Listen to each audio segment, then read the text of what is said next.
여러분, 우리가 살다 보면요, 웃어야 할지 울어야 할지 모르는 순간이 있습니다.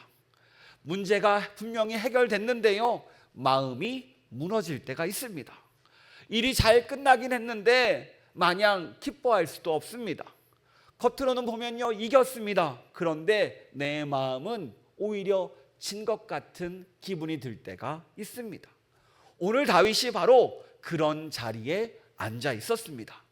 아들 압살롬의 반란은요, 끝났습니다. 전쟁은요, 자신의 승리로 끝났어요.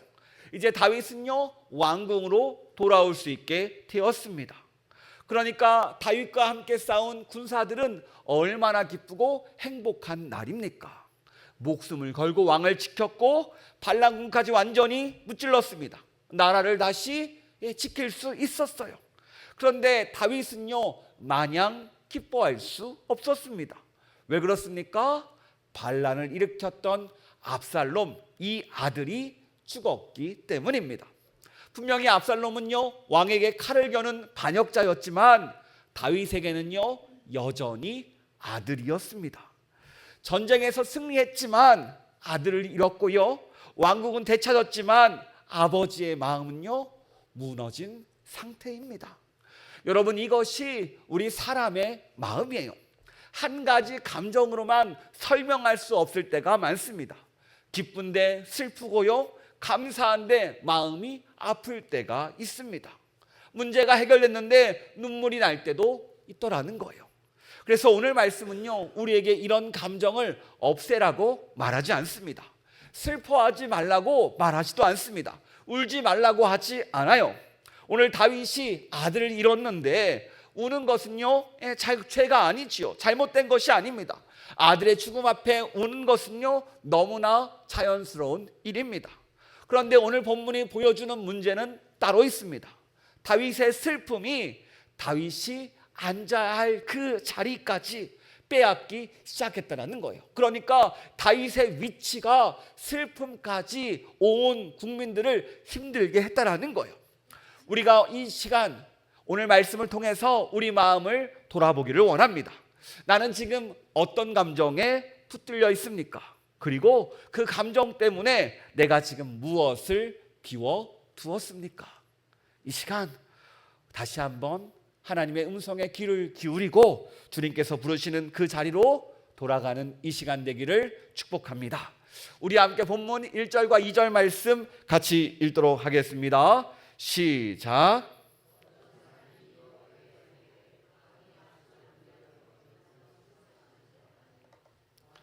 그 아들을 위하여 슬퍼한다함이 그날의 백성들에게 들리매 그날의 승리가 모든 백성에게 슬픔이 된지라. 다윗이 울고 있다는 소문이요, 온 군사들에게 퍼졌습니다. 그 순간 이 군사들의 승리가 슬픔으로 바뀝니다. 조금 전까지 우리는요, 승리한 정말로 위대한 군사들이었어요. 왕의 목숨을 지키고 결국 싸워서 반란군을 무찔렀습니다. 그런데 왕이 이 승리 앞에서 바로 아들 압살롬의 죽음만 슬퍼하자 군인들의 마음이 무너져요. 이 모습이 3절에 보입니다. 우리 3절 말씀 같이 읽겠습니다. 시작.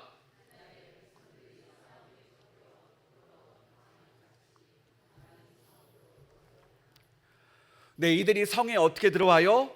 승리한 군사가 아니라 싸움에 진 패잔병처럼. 개선 행진도 해야 되는데 오히려 사람들의 눈을 피하며 조용히 가만히 성읍으로 돌아옵니다. 왜요? 왕의 슬픔 앞에서 왠지 자신들이 잘못한 것 같이 느꼈기 때문입니다. 우리가 뭔가 잘못했나 봐. 압살롬을 살려두었어야 되는데 차라리 우리가 죽는 게 다윗 왕에게 더 좋았던 일 아니야? 이런 생각이 들 정도로 이들은 승리가 미안했습니다. 그러니까 여러분, 여기서 다윗의 슬픔 자체가 문제가 아니에요. 아들을 잃은 아버지가 우는 것은 당연합니다. 그런데 문제는 이 다윗의 감정이 이 이스라엘 전체를 감염시켜 버렸습니다. 그 결과 왕의 슬픔이요, 모든 군사들의 승리를 어떻게 해요? 부끄럽게 만들어 버렸습니다. 우리는 여기서 감정의 힘을 보게 되지요. 감정은요, 단순히 내 안에서 끝나지 않을 때가 많습니다. 특별히 가정이나 공동체로 이 감정이라는 게요, 흘러갑니다. 부모의 마음이 불안하면 어떻게 됩니까? 아이들도요, 나도 모르게 눈치를 봅니다. 남편이나 아내가 화를 내는 소리가 딱 들리는 순간 어때요? 한 사람의 마음을 닫아버리죠. 집안 전체가 조용해집니다. 말하지 않아도 분위기를 통해 알아요. 문 닫는 소리만 들어도 알고, 밥그릇 내려놓는 소리만 들어도 알고, 표정만 보아도 우리는 다 알 수 있는 게 감정이라는 거예요. 그렇다고 계속 이야기했듯이 이 감정이 나쁜 것은 아닙니다. 하나님께서 우리에게 감정을 주셨어요. 그러니까 슬픔이 무엇입니까? 소중한 것을 잃었다라는 신호예요. 분노는 무엇입니까? 무언가 잘못되었다는 신호입니다. 두려움은 무엇이에요? 내가 위험을 느끼고 있다는 신호고요. 서운함은요, 관계가 무너졌다는 신호입니다. 그러니까 이 감정은요, 우리에게 어떤 일이 일어나는지 신호로 우리에게 알려주고 있다는 거예요. 그런데 감정은 우리의 신호가 맞지만 이 감정이 우리를 다스리기 시작하는 순간, 나의 왕이 되는 순간 내 삶이 무너집니다. 여러분 생각해 보세요. 슬프다고 모든 관계를 끊어버립니다. 화가 난다고 그 자리에서 내 기분, 내 화를 다 쏟아냅니다. 서운하다고 상대방과 관계를 끊어버리고요, 두렵다고 맡겨진 일을 포기합니다. 이렇게 돼도 될까요? 아니죠. 우리가 주일날 말씀을 나눴죠. 그리스도인은 감정을 억누르는 사람이 아니라 자신의 감정을 하나님 앞에서 점검하는 사람이라고 함께 은혜를 나눴습니다. 심리학에서도 감정을 다루는 첫 단계를요, 감정을 정확히 알아차리는 일이라고 하더라고요. 특별히 이름 붙이는 일을 한다고 합니다. UCLA 그 매슈 리버먼 연구팀에서요, 사람의 감정이 드러나는 것들을 글로 적어보라고 했대요. 예를 들어보면요, 화난 얼굴을 딱 보여주면 글씨로 적는 겁니다. 화난 얼굴. 딱 얼굴 가운데 두려운 사진을 보여주면 두려운 얼굴, 슬픈 모습을 보여주면 슬픈 얼굴, 이렇게 글로 적기 시작했습니다. 감정을 글로 표현해 보니까요, 어떻게 됩니까? 감정과 위협에 반영하는 이 뇌 활동이 줄어들고 감정을 조절하는 영역의 활동이 높아졌어요. 쉽게 말하면 이 감정을 한번 글로 적어보는 것만으로도 감정에 휩쓸리는 사람이 왜 그 감정을 조금은 내려놓고 자신의 상태를 돌아볼 수 있게 된다는 거예요. 나 지금 기분 나빠. 여기서 멈추는 것이 아니라 이제 돌아보는 겁니다. 아, 내가 지금 왜 화가 났을까? 지금 돌아보니까 화가 난 이유가 내가 다른 것 때문이 아니라 서운한 것 때문이구나.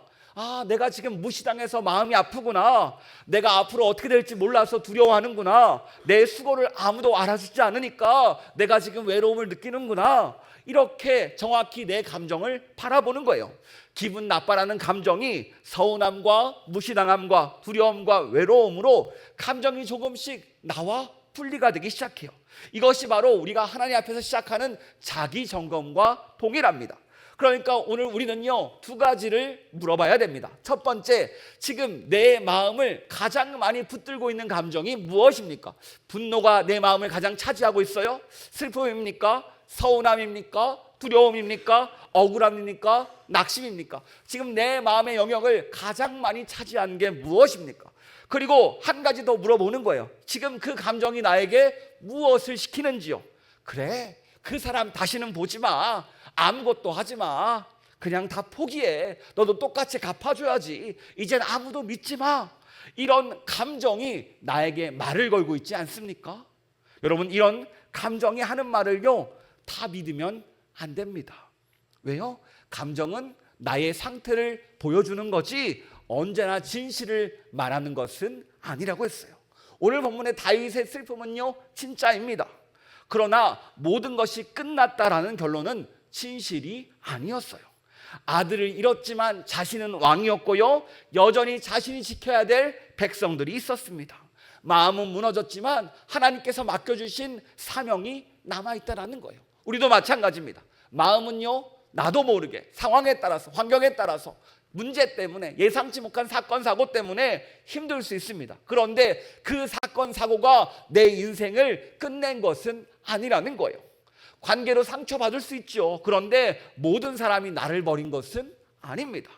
한번 우리가 실패할 수 있습니다. 그런데 어떻게 해요? 사람들은 나를 포기해도 하나님은 결코 나를 포기하지 않는다라는 거예요. 그러므로 우리는요, 감정을 인정해야 됩니다. 그러나 이 감정에 나의 마음을 빼앗기면 안 된다라는 거예요. 따라해 볼까요? 감정에 마음을 빼앗기지 말자. 아멘. 여러분, 감정은 그냥 신호입니다. 내 마음의 왕이 아니라는 거예요. 여러분, 이것을 분별하는 우리가 되기를 축복합니다. 여기서 감사한 것은요, 다윗이 슬픔 속에 갇혔을 때 하나님이 내버려 두지 않았다라는 거예요.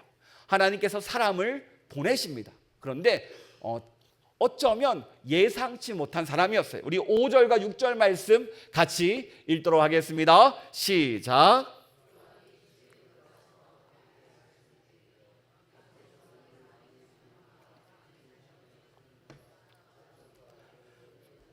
구원한 모든 부하들의 얼굴을 부끄럽게 하시니 이는 왕께서 미워하는 자는 사랑하시며 사랑하는 자는 미워하시고 오늘 지휘관들과 부하들을 멸시하심을 나타내심이라. 오늘 내가 깨달으니 만일 압살롬이 살고 오늘 우리가 다 죽었다면 왕이 마땅히 여기실 뻔하였나이다. 보시면 요압의 말이 상당히 거칩니다. 왕이 지금 무엇을 하신지 아십니까? 우리가 죽고 오히려 압살롬이 살았으면 더 기뻐하십니까? 아주 센 어투로 말해요. 한마디로 이 말은 다윗을 위로하는 말이 아닙니다. 오히려 다윗의 아픈 마음을 찌르는 말이었어요. 더구나 요압은요, 다윗의 명령을 어기고 아들 압살롬을 죽인 인물입니다. 그러니까 요압의 말투도 온전하지 않았고요, 동기도 깨끗하다고 말할 수 없습니다. 그런데 중요한 것은요, 여기서 요압이 어떤 사람이 있느냐가 아니에요. 바로 요압의 말 속에 무엇이 들어있습니까? 다윗이 들어야 될 진실이 들어있었다라는 거예요. 7절 우리 같이 보도록 하겠습니다. 7절입니다. 시작. 이제 곧 일어나 나가 왕의 부하들의 마음을 위로하여 말씀하옵소서. 여기서 위로하여 말씀하옵소서는 직역하면요, 마음에 대고 말하라는 뜻입니다. 요압이 다윗에게 이렇게 말하는 거예요. 왕이여, 지금 왕만 아픈 것이 아닙니다. 왕을 위해 싸운 우리 부하들의 마음이 다 무너졌습니다. 이제 밖에 나가서 이 부하들에게 수고했다, 고맙다고, 너희가 잘못한 것이 아니라고 말해 주셔야 합니다. 이 말을 지금 하고 있는 거예요. 여러분, 우리가 나의 감정에 갇혀 있으면요, 내가 시야가 좁아지지요. 나만 보입니다. 내가 얼마나 아픈지만 보이고요, 내가 얼마나 억울한지만 생각나고요, 내가 잃은 것이 크게 보여요. 그러다 보니까 어떻게 됩니까? 옆에 있는 사람이 보이지 않습니다. 나만 보이니까요. 다윗도 마찬가지예요. 내 자신의 슬픔이 너무 크니까, 아들을 잃은 슬픔이 너무 크니까 어떻게 됩니까? 주변에 있었던, 자신을 살리려고 애썼던 부하들의 모습이, 그 마음이 느껴지지 않아요. 그때 하나님은요, 요압의 말을 통해서 다윗이 보지 못한 것을 보게 하십니다. 다윗아, 네가 지금 힘들어하는 거 알고 있어. 그런데 너를 지켜주고 너와 함께했던 부하들이 마음 아파하고 있단다. 내 슬픔 때문에 상처받고 있는 사람들을 돌봐주렴. 이렇게 말하고 있는 거예요. 여러분, 하나님도요, 우리에게 이렇게 말씀하십니다. 말씀을 통해 말씀하시고, 기도 가운데 마음을 깨닫게 해주시고, 또 때로는 배우자와 자녀와 동료들의 말을 통해서 우리를 깨우칠 때가 많다라는 거예요. 그런데 우리는요, 말의 내용보다 말한 사람을 먼저 살펴볼 때가 많습니다. 아니, 당신이 나에게 이런 말할 자격이 있어? 너나 잘하세요. 내 사정도 알지 못하면서 무슨 이런 말을 하냐고, 오히려 들어야 할 진실을 외면할 때가 많은 것이 우리의 모습이에요. 물론 모든 말이 다 옳은 것은 아닙니다. 이 모든 말들의 비판을 다 받아들일 수도 없어요. 그런데 우리가 이런 말을 들었다면요, 하나님 앞에서 한 번은 우리의 마음을 점검할 필요가 있습니다. 주님, 제가 이런 말을 들었는데 혹시 제가 이 말 가운데 들어야 될 말이 있습니까?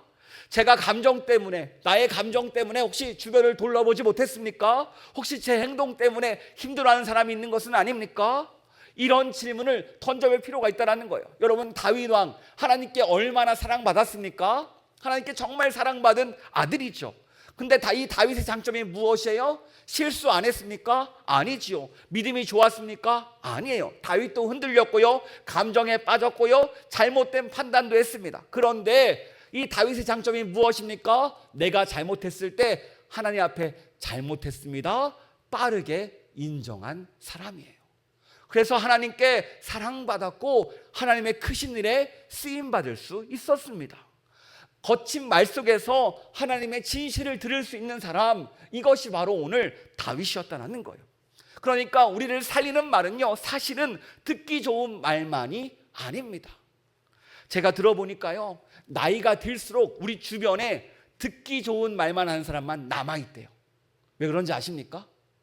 제가 기록을 보니까 어차피 말을 안 들을 거니까 그 말 해주고 말지.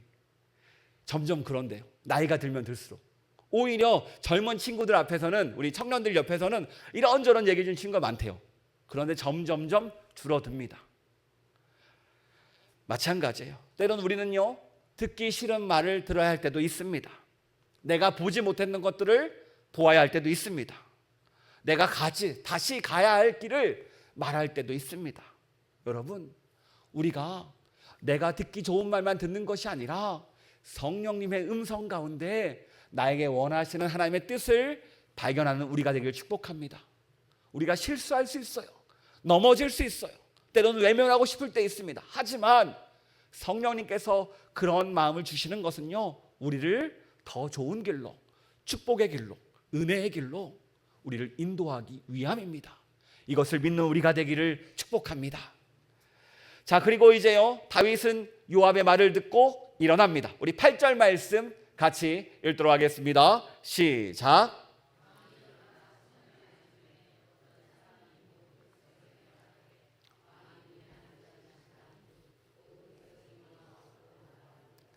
이스라엘은 이미 각기 장막으로 도망하였더라.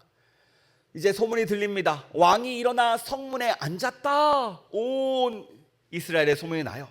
당시 성문은요, 단순히 사람이 들어가는 출입구가 아니었습니다. 왕이 그곳에서 백성들의 이야기를 들었고요, 재판도 해왔고요, 공동체의 질서를 세우는 그런 왕의 자리였습니다. 다윗이 성문에 앉았다는 것은 다시금 왕이 왕의 자리로 복귀했다는 뜻이죠. 여러분, 한번 생각해 보세요. 지금 다윗이 자신의 자리로 복귀했는데, 업무 보는 자리로 복귀했는데, 지금 다윗이 아들을 잃은 이 슬픔을 다 떨쳐버리고 이 자리에 앉았을까요? 아니지요. 압살롬을 향한 그 마음이 정리된 것이 아닙니다. 눈물이 마른 것도 아니고요, 마음이 괜찮아진 것도 아니죠. 그런데 다윗은요, 이 슬픔을 가지고 슬프지만 자신에게 맡겨진 사명, 왕의 자리에 앉습니다. 우리는요, 자주 이렇게 말합니다. 목사님, 제가 마음이 괜찮아지면 다시 시작하겠습니다. 상처가 다 나오면요, 다른 사람을 만나겠습니다. 기분이 좀 풀리면 기도 다시 시작할게요. 상황 다시 정리되면 섬기겠습니다. 그런데 이런 감정은요, 예상치 못하게, 또 어떤 감정은 오래 갈 때가 있어요. 어떤 슬픔은요, 시간이 지나도 흔적이 남고요, 어떤 상처는요, 기도 한 번으로 해결되지 않습니다. 수십 번, 수백 번 해야 겨우 떨쳐내는 아픔도 있습니다. 어떤 관계는요, 쉽게 말처럼 회복되지 않는 관계도 있어요. 그러니까 우리가 감정이 회복되면 할게요 라는 말은 사실 어울리지 않습니다. 성경은 말합니다. 감정이 다 정리된 다음에, 문제가 다 해결된 다음에 말씀에 순종할 수 있습니다라고 말하는 것이 아니라, 울면서도 걸을 수 있습니다. 두려워도 한 걸음 내릴 수 있고요, 마음이 아파도 다시 사람 만날 수 있고, 상처가 남아있을지라도 다시 기도할 수 있음을 우리에게 알려줍니다. 있는 모습 그대로 이 자리로 나오라는 거예요. 여러분, 우리가 잘 아는 소설가 박완서 씨가 있죠. 1988년 이 박완서 선생님은요, 남편을 암으로 먼저 보냅니다.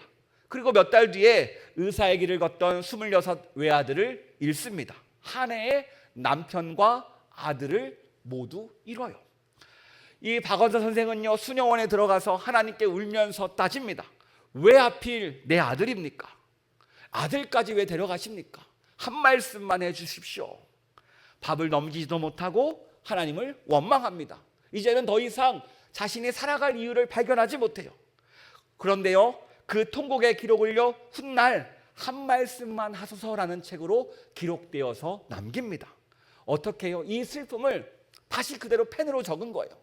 지금 내 상태가 어떤지, 내 마음이 어떤지, 하나님 향한 기도와 내 마음을 그냥 눈물 흘리면서 적어내립니다. 눈물을 아는 채 작가로서 그냥 글을 다 썰 뿐이에요. 그런데 그 자리에 쓴 글이요, 깊은 슬픔에 빠진 이들을 위로하기 시작합니다. 많은 이들에게 위로가 되었고, 이 선생님도 이렇게 회복이 되었습니다. 그렇습니다. 이 감정이요, 다 끝난 자리가 아니라 내가 돌아간 자리에서 정리가 시작된다는 거예요. 다윗이 성문에 앉자 사람들이 움직이기 시작합니다. 왕이 드디어 성문으로 돌아오셨다. 이 소식을 듣고 온 백성들이 왕 앞에 나옵니다. 다윗이 어떤 문제를 해결한 것도 아니에요. 어떤 좋은 정책을 발표한 것도 아니고, 자신들을 배신한 그들을 처벌한 것도 아니고, 그저 왕이 있어야 될 자리에 앉았더니 오히려 모두가 하나가 되어서 회복되기 시작합니다. 때로는요, 내가 하나님 말씀 붙잡고 그래 주님이 부르신 자리로 돌아갈게 라고 앉았을 때 바로 모든 문제가 해결되는 것은 아니지요. 내가 오늘 기도한다고 그날 관계가 완벽하게 회복되는 것도 아니고요, 내가 부모의 자리로 돌아간다고 우리 자녀가 다시 변화되는 것도 아닙니다. 내가 교회로 돌아온다고 해서 모든 상처가 사라지는 것도 아니에요. 그런데 오늘 말씀처럼 내가 나에게 맡겨진 자리로 돌아갔을 때 무엇이 시작됩니까? 그때부터 하나님이 일하기 시작하신다는 거예요. 슬픔 가운데서도, 어려움 가운데서도 이 감정을 가지고 주님 앞에 나와서 맡겨진 자리에 순종했더니 그때부터 하나님께서 일하기 시작하여서 다시 이스라엘을 회복시키기 시작합니다. 우리도 마찬가지예요. 오늘 우리가 다시 앉아야 될 그 성문은 어디입니까? 서운함 때문에 우리의 말을 닫아버린 가정일 수 있고요, 배우자와 다시 대화가 시작돼야 될 수도 있습니다. 자녀와 대화가 끊겼는데 다시 한번 그 대화의 자리를 마련해야 될 수 있고요, 부모님에게 먼저 전화도 해야 될 수 있습니다. 어쩌면 그동안 우리가 놓아버린 기도의 자리일 수도 있고요, 기도해도 달라지는 게 없다고 포기했던 그 기도 제목일 수 있습니다. 여러분, 우리는 어떤 자리에서 지금 멀어져 있습니까?